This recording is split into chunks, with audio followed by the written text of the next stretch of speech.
Hello students, आज हम करेंगे सर्कल लेसन में theorem number 3 and theorem number 4।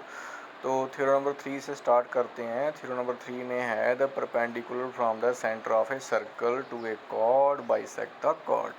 तो हमारे पास एक सर्कल है, उसके सेंटर से हम एक परपेंडिकुलर ड्रा करते हैं कॉर्ड के ऊपर। तो वो जो परपेंडिकुलर होगा वो क्या करेगा, उस कॉर्ड को बाइसेक्ट करेगा, मतलब उसको इक्वल हिस्सों में डिवाइड करेगा। परपेंडिकुलर जो लाइन हम ड्रा करेंगे सेंटर से, वो कॉर्ड को इक्वल हिस्सों में डिवाइड करेगा।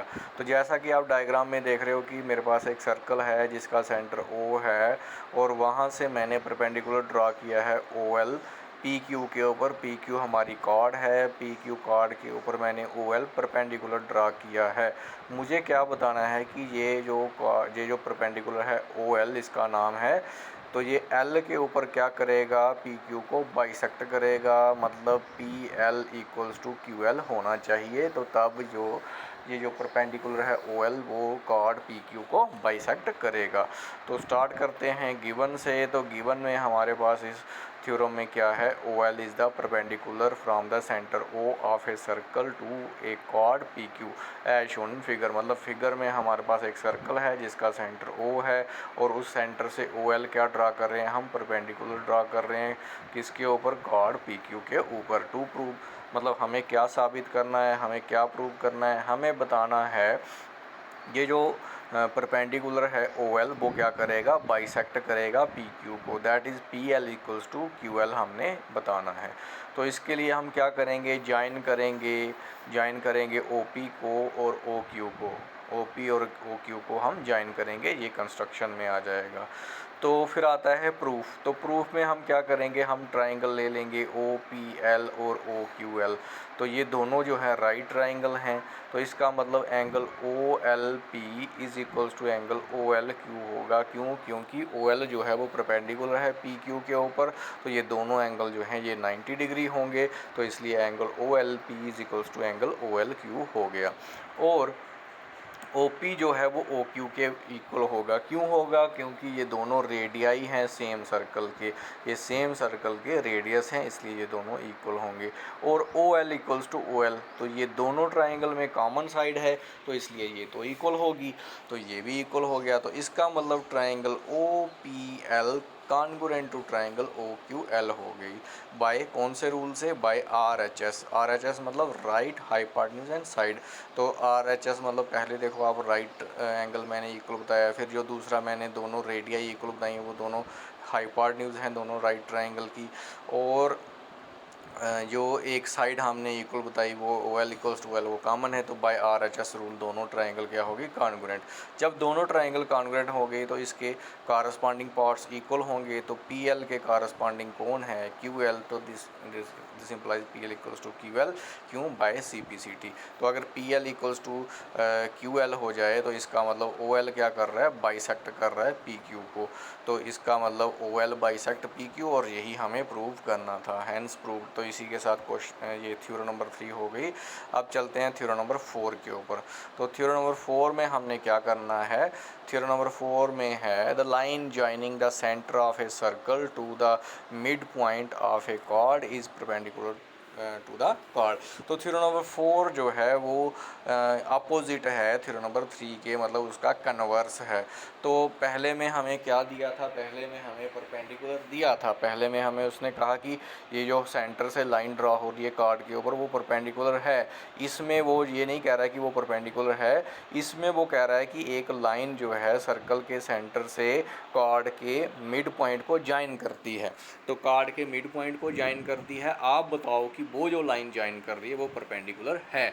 बल्कि इससे पहले जो थ्योरम थी उसने क्या कहा था, उसमें उसने कहा था कि एक लाइन है सेंटर से ड्रा हो रही है कार्ड के ऊपर और वो परपेंडिकुलर है, आप बताओ कि वो बाइसेक्ट कर रहा है। इसमें वो हमें मिड पॉइंट दे रहा है कार्ड का और सर्कल का सेंटर दे रहा है कि मिड पॉइंट को सर्कल का सेंटर ज्वाइन कर रहा है, आप बताओ कि वो जो लाइन बनेगी वो परपेंडिकुलर है।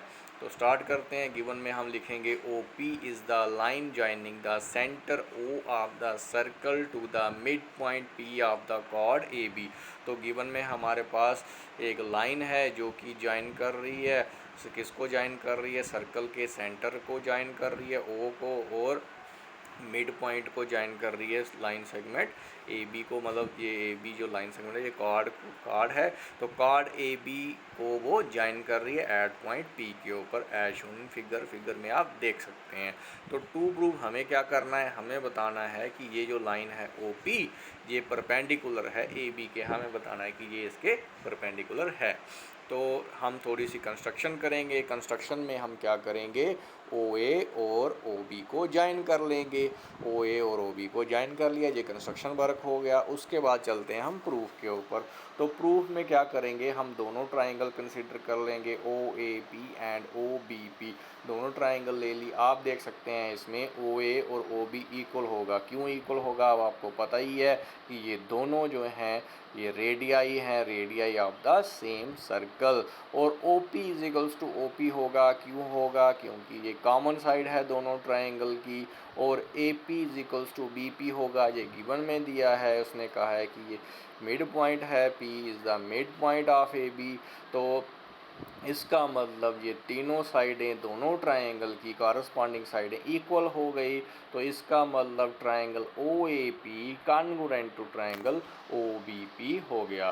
तो जब ये कॉन्ग्रुएंट हो गया तो ये किस क्राइटेरिया से कॉन्ग्रुएंट हो गया, क्योंकि तीनों साइडें इक्वल हैं, तीनों कॉरस्पॉन्डिंग साइडें इक्वल हैं।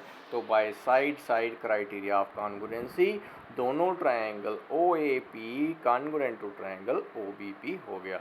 तो अब जब ये दोनों कॉन्ग्रुएंट हैं तो इसका मतलब एंगल ओ पी ए और ओ पी बी, जिसको मैंने लिखा है ए पी ओ भी लिख सकते हैं हम, ए से स्टार्ट होंगे। तो A P O is equals to angle B P O.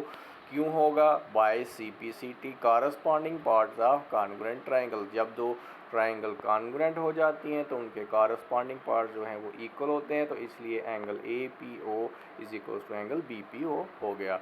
और आप देख सकते हैं कि ये ए बी जो है ये लाइन सेगमेंट है, और ये जो लाइन है ओ पी ये इसके ऊपर स्टैंड हो रही है। तो इसका मतलब angle A P O plus angle B P O ये होगा 180 degree, because A B is a line. So by linear pair axiom इस लाइन के ऊपर जितने भी एंगल बनेंगे उनका सम 180 होता है, ये लीनियर पेयर एक्सियम कहता है। तो इसके ऊपर ये एंगल बन रहा है ए पी ओ और angle A B P O बन रहा है, इनका सम कितना होगा 180 डिग्री। अब ऊपर मैंने लिखा है ए पी ओ जो है वो बी पी ओ के बराबर है, आप देख सकते हैं। और यहाँ पे अब A P O plus B P O कितना आ गया 180 डिग्री, और बी पी ओ की जगह मैं ए पी ओ लिख सकता हूँ, क्योंकि A P O is equals to B P O. तो हमारे पास आ गया angle A P O plus angle A P O is equals to 180 degree. और अब angle A P O plus angle A P O हो गया 2 time angle A P O is equals to 180 degree. तो अब 2 जो है वो 180 को डिवाइड करेगा, तो हमारे पास एंगल ए पी ओ कितना आ गया 90 डिग्री।